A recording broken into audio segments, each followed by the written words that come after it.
They literally left this child in the middle of the street. I made his ass put that child in his car. Let's believe that.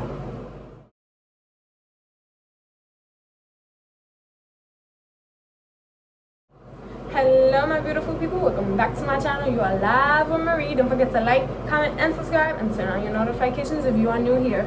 Welcome to my channel. So yes, as you can see in the clip of this video in the beginning, I went through a situation today and I decided to share with you and make it as a story time. Yes, because this is something serious and it might be entertaining for you, but for some kind of reason I'm always in the right time, in the right place, and I don't know, all I could say is like it's God's work. He always puts me in a certain situation that I don't want to be in, but basically I'm in it, right? Can't turn back the hands of time. So eventually I was gonna go do my regular errand, which is my regular run. I had to go to the store and get a gallon of milk. You can't be in the house without any milk, especially when you have a toddler. So I said, you know what, let me just go now, let me not go later, because I probably have more stuff to do in the house. So I said, let me get it out the way. So I grabbed the garbage and my instinct was to just throw out the garbage while I'm running out. So for some kind of reason I throw out the garbage. I'm minding my own business, right, like everybody else. I'm minding my own business. I'm hearing a scream, but this scream is not like a scream for help. It's like a scream of arguing, but it wasn't English, it wasn't Spanish, it was a whole different language, which was Haiti. So I come and I was like, you should just ignore it, freak it, right? Mind your business. So I throw out the garbage, but something kept telling me, look back, look behind you. So I said, shit, let me just look back, let me look behind me. So I'm looking the opposite way, which was on my left. So I go and I see this woman. She looked like she was arguing by herself because all I seen was her. So she's screaming. I don't know what car she was screaming at. And over a sudden, she starts looking at the car that she was screaming at, which was a white BMW. And around the corner, a little kid comes out, which is like 6, 7 years old, a little boy. And he has his book bag on, his coat and everything. And he has a tablet, and he's going like this to her and speaking in his language, and then she comes and she's yelling at him in her language, and he turns back and he looked like he was confused. He didn't know where he was going or where to go. So I was like, I said, you know what, just mind your business, keep walking, mind your business. So I said, let me just go and run my errand, go do what I have to do. So I come. No, you got nothing. So I come and I decided to just mind my business and just keep it moving. But then I had this feeling in my gut and in my heart. I was like, I said, shit, you know what, let me just stay on the stoop and let me keep looking. Let me just make believe that I'm not being in the business, but I'm in the business. So I just stood there for a while, and then I seen her grab this long stick. When I'm telling you a long stick, which was like a long branch that was really thick. I don't know where she got this from, first of all. And I was like, I said, she probably climbed a tree and got it, I don't know. So I was like, I said, okay, shit is getting serious. And I said, where's the kid? So he comes back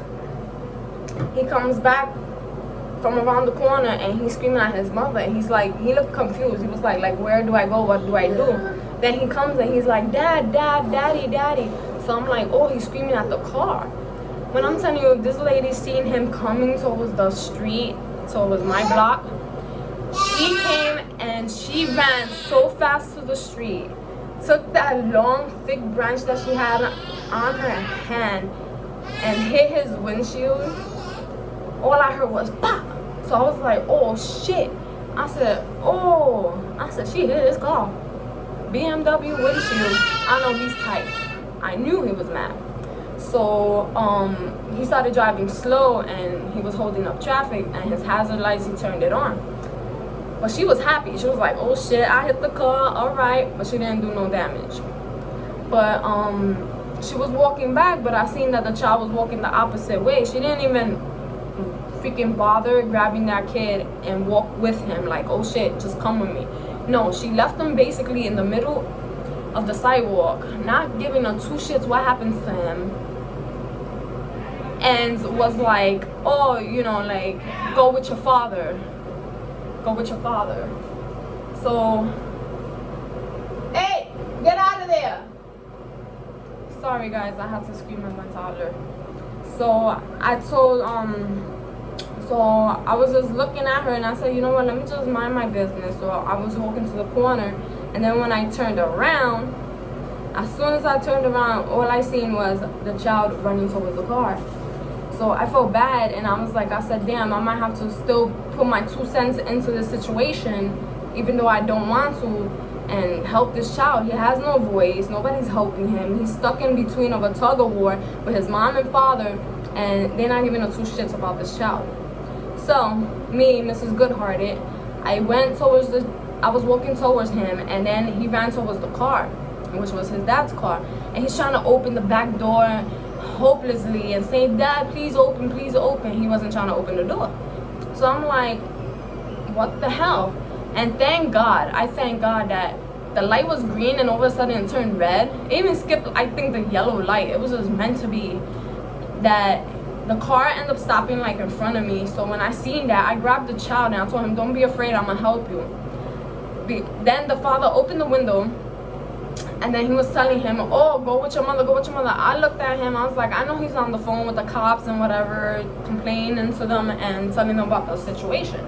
But I felt so bad for this child. So I looked at him, I said, do you know the damage and the suffering you're doing to your own son? I said, you know what? Be a man. Be the better person. You mad at her, she's mad at you. Hey, it is what it is. But look at your child, he's suffering. I said, he's suffering, he's crying, he's screaming for help, and you're not caring? I said, be the better person. Put your child in the car. What? He unlocked those doors and put him in the car. And then he left. I said, just let the cops handle it. I said, I don't know. I don't care about the situation at the end of the day between you two. Like, I understand. She probably upset. Yesterday was Valentine's Day.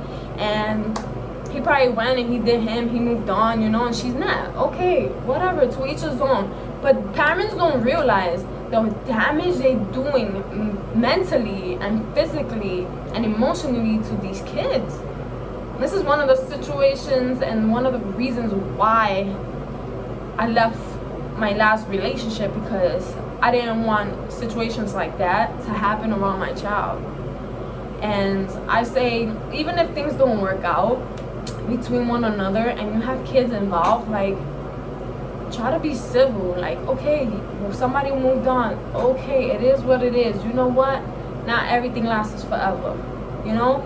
But they're not realizing the tug of war they had this child in.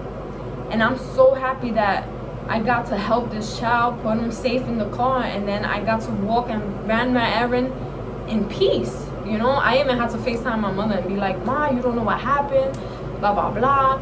And it's crazy because when I put that child in the car and I went to walk towards the corner to cross the street to go to the store, when I'm telling you, a whole bunch of people in their cars was applauding me and telling me I did a good deed. It was like, God bless your heart. It was like, you protected that child. You did something great. God bless you, blah, blah, blah. I was like, I said, oh shit. I didn't even realize, like, everybody that was watching or surroundings, my main concern was that child. It's crazy, guys. So yeah, that's the situation I went through today, and I hope nobody has to go through this. But if you see a child is involved in a situation like that, please do get involved. Don't be afraid. Whether you get involved or call the cops, make sure you stay watching the kid, you know, protect that child, because they don't have a voice when they're in a situation like that, you know, and it's good to help others. So I hope you like this video. I'm glad I got to share with you my experience today, and you got to join my video for this little story time. And much love and God bless. Bye, guys.